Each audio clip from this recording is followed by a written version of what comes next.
प्रत्याशी जुगल किशोर शर्मा ने नामांकन भरने के दौरान केंद्रीय मंत्री अनुराग ठाकुर ने भी बड़ा बयान दे दिया है। और यह बयान सामने आया अनुराग ठाकुर का, जिन्होंने कहा कि राजौरी सीट पर बीजेपी के सहयोगी साथी को जल्द ही टिकट मिलेगा और प्रधानमंत्री नरेंद्र मोदी के नेतृत्व में सारी सीटों पर जीत हासिल की जाएगी। तो छोड़ दो हाथ में।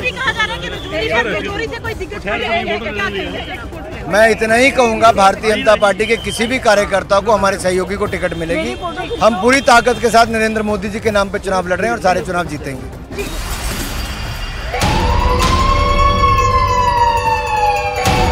इलेक्शन धमाका में बड़ी खबर। इस बीच लोकसभा चुनाव 2024 से पहले कांग्रेस को इनकम टैक्स विभाग ने 1800 करोड़ रुपए का नोटिस भेज दिया है और उसके बाद कल रात इनकम टैक्स विभाग की तरफ से 2 और नोटिस भेजे गए। और इस बात की जानकारी कांग्रेस नेता जयराम रमेश ने खुद दी है कि किस तरह से आयकर विभाग ने उन्हें आखिर एक बार फिर से नोटिस जारी कर दिया है। आरटी का नोटिस आया है और अब कांग्रेस को इसका जवाब देना है। कांग्रेस को फिर से इनकम टैक्स का नोटिस आया है।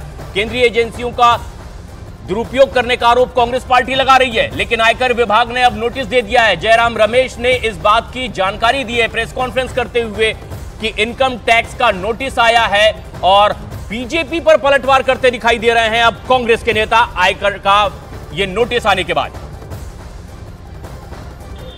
अगर आप सोचते हैं कि आप राजसी परिवार से हैं, आप डायनेस्ट हैं और आपसे कोई प्रश्न नहीं पूछा गया तो होगा नहीं। देश में इनकम टैक्स देने का काम उतना मेरा भी है, उतना जयराम रमेश का भी है, उतना कांग्रेस पार्टी का भी है, उतना बाकी सब पार्टीज का भी है। असल में क्या है कि इनकम टैक्स वाले आपको नोटिस भेजते हैं, आप जवाब नहीं देते, फिर आप पे जुर्माना लगता है तो आप अपीलेट कोर्ट जाते हैं, अपीलेट कोर्ट आपकी अर्जी को नकार देता है, हाई कोर्ट आपकी अर्जी को नकार देता है और अब आप कहते हैं कि सरकार आपको तंग कर रही है। असल में क्या है कि टैक्स आप नहीं करते, टैक्स आप एवेट करते हैं। सारा हिंदुस्तान देख रहा है, आम आदमी तक देख रहा है, गांव घर का आदमी भी देख रहा है कि विपक्ष चला जा रहा है और उसके लिए income tax, ED, CBI, NIA सब एजेंसियों उसका दुरुपयोग किया जा रहा है। विभागों से जहां जहां लोग काम करते हैं, जहां किसी के रिश्तेदार नातेदार काम करते हैं, उनसे दबाव डलवाया जा रहा है। और इलेक्शन धमाका में इस वक्त एक बड़ी खबर आ रही है महाराष्ट्र से। लोकसभा चुनाव के लिए महाविकास आघाड़ी की सीट शेयरिंग का फॉर्मूला अब महाराष्ट्र में फंसता दिखाई दे रहा है। जानकारी के मुताबिक महाराष्ट्र की 4 से 6 सीटों पर कांग्रेस पार्टी महाविकास आघाड़ी के दूसरे साथी उद्धव ठाकरे और शरद पवार गुट के प्रत्याशी उतारने की तैयारी में इनके खिलाफ आमने सामने लड़ते दिखाई देंगे।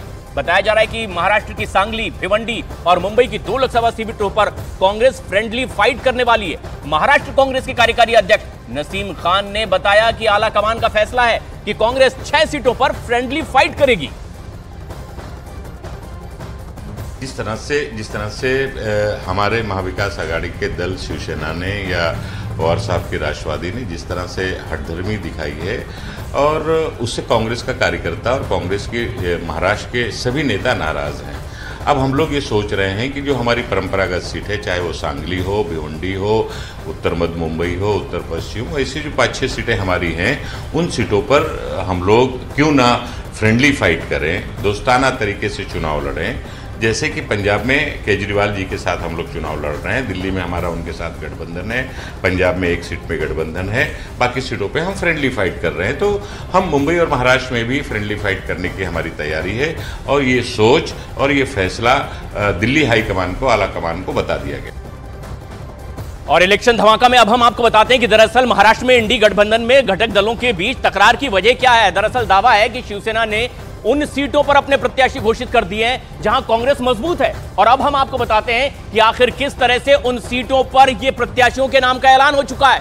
कांग्रेस अब यहां फ्रेंडली फाइट करेगी। लोकसभा सीट भिवंडी की, जो कि मुंबई से ही लगी हुई सीट है, कांग्रेस और एनसीपी के शरद पवार गुट यहां पर अपनी अपनी दावेदारी कर रहे हैं। उनके उम्मीदवारों ने इसके पहले के चुनाव में बड़े वोट हासिल किए थे। बीजेपी पिछले चुनाव में जीत गई थी, दूसरे नंबर पर कांग्रेस यहां रही थी 2019 के परिणामों में, और इसलिए सब अपनी दावेदारी कर रहे हैं। उद्धव ठाकरे ने अपना उम्मीदवार घोषित कर दिया है सांगली सीट पर, और यहां पर चंद्रहार पाटिल को उन्होंने पहले ही अपना उम्मीदवार बना दिया। कांग्रेस चाहती है कि यहां से वसंत दादा पाटिल, जो महाराष्ट्र के मुख्यमंत्री रहे हैं, उनके पोते को यहां से चुनावी मैदान में उतारा जाए, जबकि बीजेपी पिछले चुनाव में जीते थी और इसीलिए दूसरे लोग अब इस पर अपनी दावेदारी पेश कर रहे हैं। लेकिन उद्धव ठाकरे ने अपनी प्रत्याशी के नाम का ऐलान कर दिया और कांग्रेस इसीलिए उनसे नाराज चल रही है कि जहां उनकी दावेदारी थी वहां उन्होंने अपना उम्मीदवार क्यों उतार दिया। और सबसे खास बात यह है कि यह सीट बीजेपी जीती थी, यहां कांग्रेस दूसरे नंबर पर थी और उसी उम्मीदवार को फिर लड़ाने की तैयारी में थी। एक और सीट है मुंबई दक्षिण मध्य की,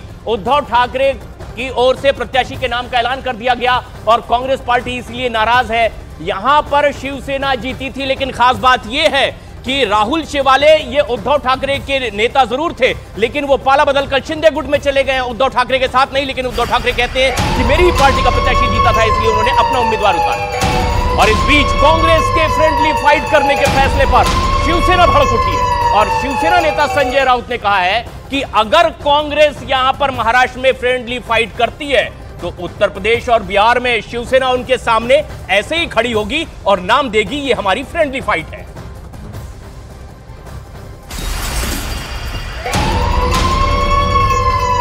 और इस बीच एक बड़ी खबर सूत्रों के हवाले से बड़ी खबर आ रही है कि महाराष्ट्र में आज एनसीपी शरद पवार गुट की उम्मीदवारों के नाम का ऐलान हो सकता है और यह बेहद अहम खबर है।